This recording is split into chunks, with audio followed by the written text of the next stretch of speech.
Oke guys, assalamualaikum warahmatullahi wabarakatuh. Salam sejahtera bagi kita semuanya. Jumpa lagi di Ari Jaya Channel, menyapa sahabat-sahabat subscriber di luar sana dari Sabang sampai Merauke. Semoga teman-teman semua sehat walafiat dan terhindar dari wabah virus corona ya guys. Dan keren banget ya guys di belakang. Ini bukan punya saya. Dan saya bukan liburan di hotel guys, tapi kamu bisa dapetin ini guys semuanya gitu. Fasilitas ini keren banget nih guys gitu. Dan saya numpang YouTubean gitu. Oke guys, pada kesempatan kali ini Ari mau ngebahas mengenai KPR refinancing. Nah, KPR refinancing itu seperti apa? Kalau di bahasa di banknya itu lebih tepatnya biasanya lebih ke top up ya gitu ya. Top up lagi, top up pinjaman gitu. Nah, KPR refinancing atau top up seperti apa dan kegunaannya nanti seperti apa? Jangan kemana-mana, informasinya di sini aja.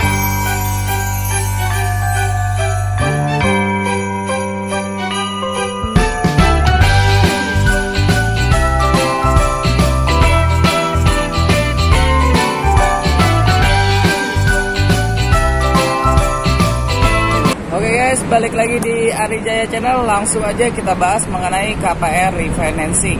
KPR refinancing itu atau bahasa di istilahnya di bank itu adalah KGM atau top up ya gitu ya.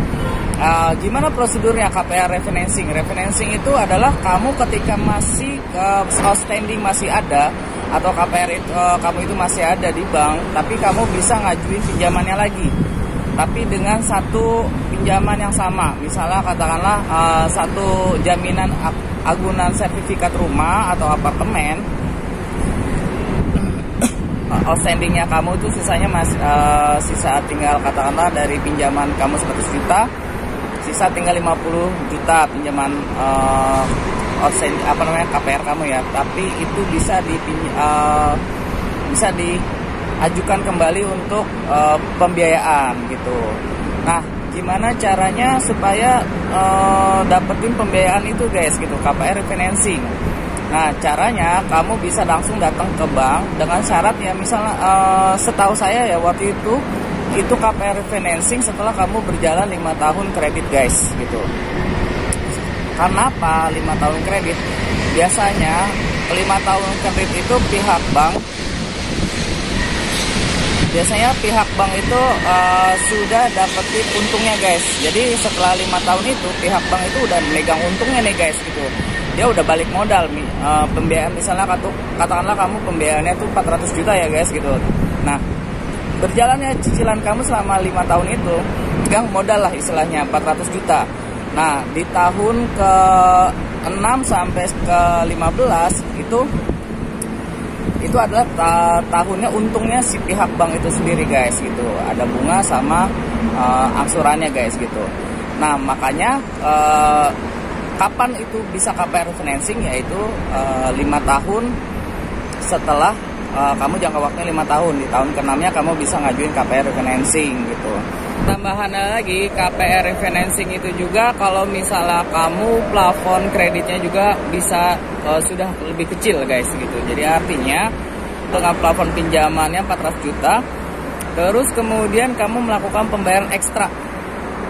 Pembayaran ekstranya pun kurang lebih sekitar 300 juta. Nah, otomatis sisa pinjaman kamu kan tinggal 100 juta ya guys gitu. Jangka waktu misalnya katakanlah 15 sampai 20 lah gitu atau 25 gitu.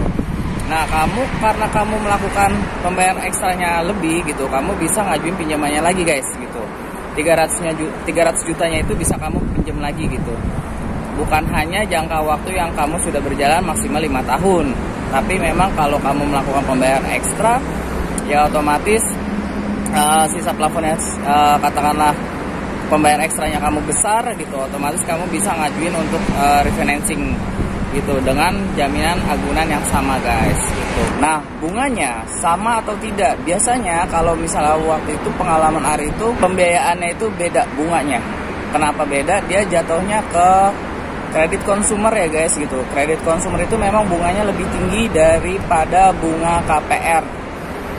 Ya, langsung aja bunganya lebih tinggi daripada bunga KPR, karena memang kreditnya itu kredit sifatnya kredit konsumer. Artinya konsumer itu kamu bisa pakai pembiayaan itu untuk biaya sekolah, bisa kamu pakai untuk biaya beli mobil, bisa kamu beli rumah lagi cash, bisa untuk segala macam hal lah. Misalnya kamu mau beli kontrakan lah, segala macam, pokoknya itu bebas gitu. Dan tidak mengacu seperti kayak KPR rumah ya. KPR rumah ya kamu belinya rumah. Tapi kalau misalnya refinancing itu masuk ke kategorinya kredit Gria Multi biasanya, dan itu bunganya langsung dia kurang lebih sekitar 11-12%, hampir seperti bunga floating ya gitu ya. Paling 1 tahun, tahun keduanya 13%, 12-13% gitu. Jadi memang bunganya tinggi gitu. Nah,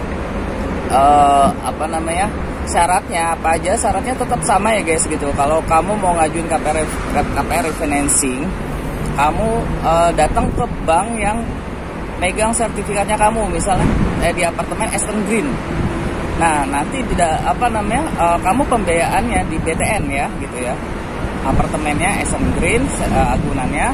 Terus kemudian untuk pembiayaan itu di BTN. Berarti BTN-nya cabang, misalnya ke cabang Bekasi ya kan gitu loh. Makanya kamu nanti balik lagi ke BTN Bekasi guys gitu. Tidak bisa ke BTN yang lain guys gitu. Nah, kamu bilang aja saya mau top up gitu. Syaratnya sama aja guys. Kamu siapin lagi berkas-berkas yang baru. Kayak misalnya biasanya sih kalau misalnya emang tidak ada perubahan ya, data pribadi kamu siapin lagi, KTP, KK, NPWP, surat nikah kalau misalnya udah nikah. Terus kemudian kamu siapin lagi surat keterangan kerja, slip gaji, rekening koran. Karena kan kamu walaupun di bank yang sama, proses KPR yang awalnya juga sama, tetap aja kamu siapin berkas yang baru guys. Bisa jadi kamu kerjanya pindah ya kan, bisa jadi kamu jabatannya naik jabatan kan gitu. Jadi kamu harus lengkapin berkas yang baru guys, termasuk sama BI checking.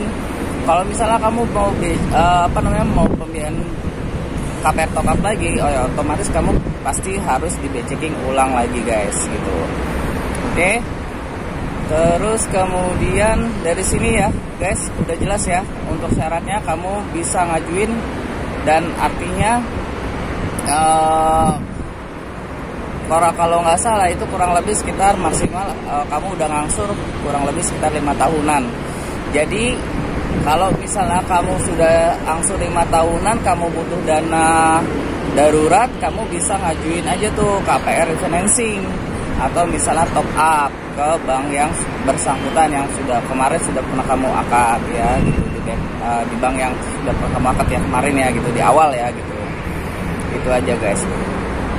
Dan itu aja informasinya, semoga paham dan jelas ya guys gitu. Dan terima kasih juga untuk pertanyaan-pertanyaan sahabat-sahabat subscriber selama ini. Dan udah subscribe hari, total kurang lebih subscriber hari 158. Dan terima kasih banyak. Hari ucapin semoga sahabat-sahabat subscriber sehat walafiat dan terhindar dari wabah virus corona. Dan jangan lupa ya guys, kalau misalnya kamu juga lagi bikin konten YouTube, terus kemudian kamu subscribe channel ini, Ari Jaya Channel, jangan lupa dikomunikasiin aja di komen. Kalau misalnya kamu sudah subscribe, nanti saya bakalan subscribe kembali ya guys, konten YouTube teman-teman semua ya. Dan bagi yang yang kemarin belum saya subscribe, tolong diingetin lagi. Kita saling bantu aja guys gitu. Dan semoga kita sama-sama bisa monetize ya guys, bisa dapat penghasilan dari YouTube gitu. Oke guys, itu aja informasi yang bisa saya sampaikan, dan semoga bermanfaat. Dan hindari corona, jaga 3M, memakai masker, memakai hand sanitizer, dan menjaga jarak ya guys. Salam bagi kita semuanya. Dan kalau misalnya kamu mau tanya-tanya tentang apartemen di belakang ini yang sudah ready stock, habis ini saya juga langsung libur. Oke guys, hari ini hari Minggu, kebetulan saya masih kerja gitu. Saya masih nunggu tamu-tamu saya yang mau lihat showing unit di apartemen Eastern Green. Dan gak jadi nih nyeburnya, nantilah next lah. Salam bagi kita semuanya. Assalamualaikum warahmatullahi wabarakatuh.